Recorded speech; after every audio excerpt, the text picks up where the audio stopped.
This vehicle is a EuraMobil Profila RS 660, and let's start off by looking at it from here, which is a good way of seeing what we've got. Well, the first thing that we see, we've got this enormous garage with entrance from both sides. That is really good. That's brilliant.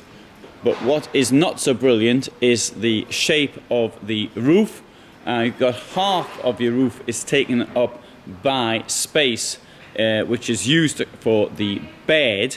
I think first of all there may be structural problems and reasons not to do it in that shape, but more to the point is that with the two skylights which you can see at the back, you have got next to no room for solar energy. And once again, it just goes to show that the people who actually design vehicles are not those that have any experience of using them, because if they had, they would not have done something of that nature. Now, what they could have done, I think, if you want to have the extra bed in there, then make the roof flat all the way back. It would give an extra, 25 centimeters headroom inside, because the in any case, the vehicle is that high, it's not going to get under certain bridges. So if we already accept that, then go the full thing and give the maximum amount of roof space possible. Now let's come inside, but first let's have a look at some of the technical stuff and the plan. Well, the bad news is there, it's 71,000. It's got just over 500 kilos payload. Now that is relatively normal to good for a motorhome, but if you're thinking, first of all, I've talked about the roof, which means you're taking more people. If there's 4 of you, let's say it's an average weight of 75 kilos, that's 300 kilos. So you've only got now 200. By the time you put in your fuel, let's say 80 litres, plus your fresh water, that's 120, that's 200, bang, you've hit the maximum. And so let's go back to the question of the bed and the flat roof. It seems to me as though they're trying to put in too much. Anyway, so maybe the bed is for the grandkids who weigh 45 kilos each. I don't know. Now inside, we've got this enormous lounge here. Certainly you've got seating there. Certainly you get 3 people on that seat. You get maybe 1, 2, 3, 4, 5, 8 people around the table. That's a great idea when there's only 4 sleeping places. Table's great though. I mean, wonderful. Look at all this space around it. That's really brilliant.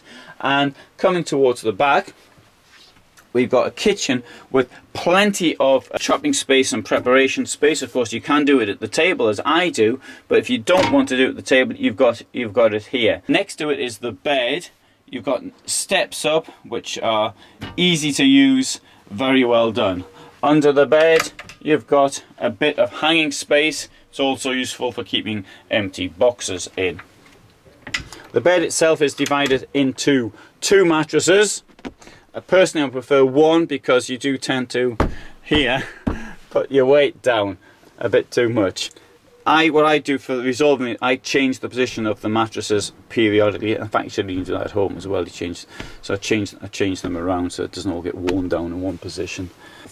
One of these wide fridges with a big freezer. I think that's too big. The bigger the fridge and the freezer, okay, it does mean you can carry more food. Most of the time though, you're in a van, you shouldn't really need to, because you can buy food quite regularly on a regular basis, unless you plan to go in the middle of nowhere.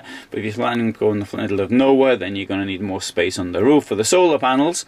But you can buy on a daily basis, and maybe you don't want to. But right, let's have a look in here. Okay, now the shower unit, first of all, it's got a ductboard. Now that is great, I like that. And it's got 2 plug holes, that's great, I like that. Not so keen on the way the shower is though, because we've got this shower's got this rather flimsy divider here, which if you open that and this comes around, you can see it's running on that up there. You've got the shower there, and this thing here protects the rest of the wall from getting damp. I don't really think there's much requirement for that myself, but in fact I can't see the point of that at all.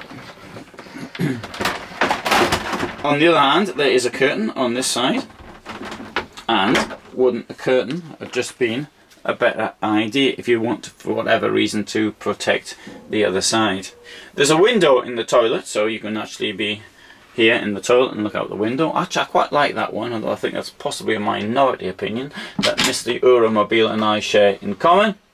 And you've got a little camera up there with a 240 volt electrical point, so if you're on hookup you can have an electrical shave. Well, the bathroom's quite nice, isn't it? I think the sink's nice without that flimsy thing in there. Now, I mentioned there 240 volt hookup, but most of the time we're not on hookup, although in this case you probably will be, because there's no place to put the solar panels, as I've now mentioned for the third time. The thing you're going to have to need is 12 volt plugs. In my opinion, the manufacturers should be putting in 12 volt plugs into vehicles like this. Now, obviously, it's on, as you can see, it's on a Fiat. And so you've got all the other features of Fiat. You've got your two cup holders down there. You've got another.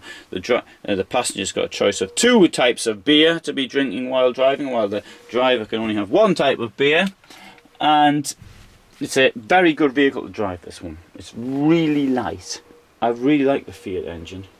I know a lot of people knock Fiat, but in my opinion, it's very good. So what do I think of this vehicle? Well, I mean, some things are nice, but the amount of things in it which are wrong and incorrect, and as a result of not knowing about how people use motorhomes, in my opinion, I think that some addition for 72,000, it's asking a bit too much.